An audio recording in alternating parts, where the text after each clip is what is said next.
Thank you.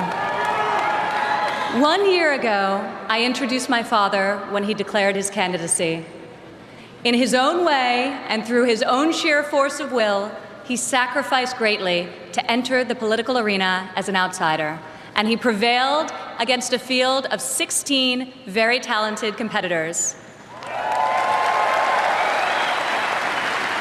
For more than a year, Donald Trump has been the people's champion, and tonight, he is the people's nominee.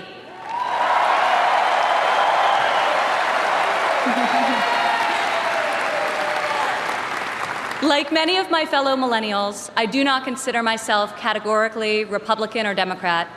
More than party affiliation, I vote based on what I believe is right for my family and for my country. Sometimes it's a tough choice. That is not the case this time. As the proud daughter of your nominee, I am here to tell you that this is the moment and Donald Trump is the person to make America great again.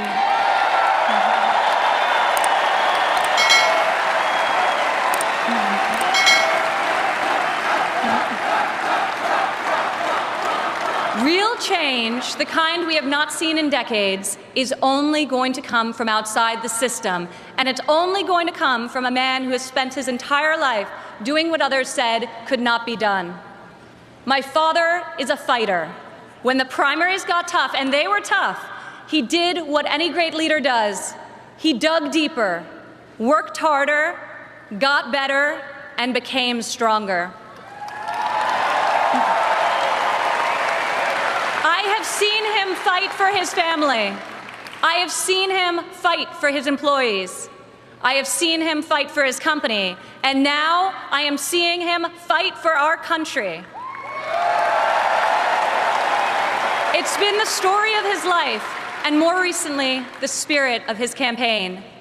It's also a prelude to reaching the goal that unites us all, when this party, and better still, this country, knows what it is like to win again. If it's possible to be famous and yet not really well known, that describes the father who raised me. In the same office in Trump Tower, where we now work together, I remember playing on the floor by my father's desk, constructing miniature buildings with Legos and erector sets, while he did the same with concrete, steel, and glass. My father taught my siblings and me the importance of positive values and a strong ethical compass. He showed us how to be resilient, how to deal with challenges, and how to strive for excellence in all that we do. He taught us that there is nothing we cannot accomplish if we marry vision and passion with an enduring work ethic.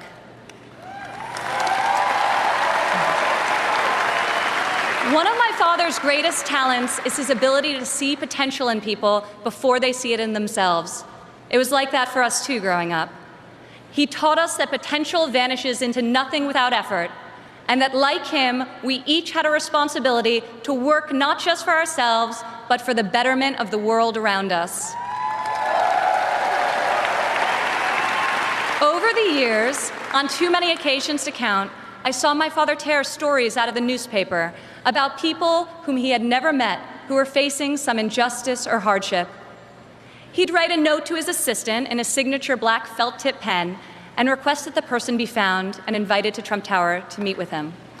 He would talk to them and then draw upon his extensive network to find them a job or get them a break. And they would leave his office, as people so often do after having been with Donald Trump, feeling that life could be great again. Throughout my entire life, I have witnessed his empathy and generosity towards others, especially those who are suffering. It is just his way of being in your corner when you're down.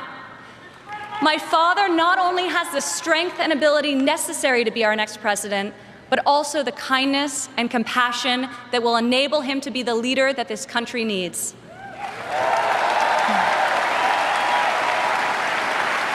My father has a sense of fairness that touches every conviction he's held. I've worked alongside of him for more than a decade now at the Trump Organization, and I've seen how he operates as a leader, making important decisions that shape careers and that change lives. I've learned a lot about the world from walking construction jobs by his side. When run properly, construction sites are true meritocracies. Competence in the building trades is easy to spot, and incompetence is impossible to hide.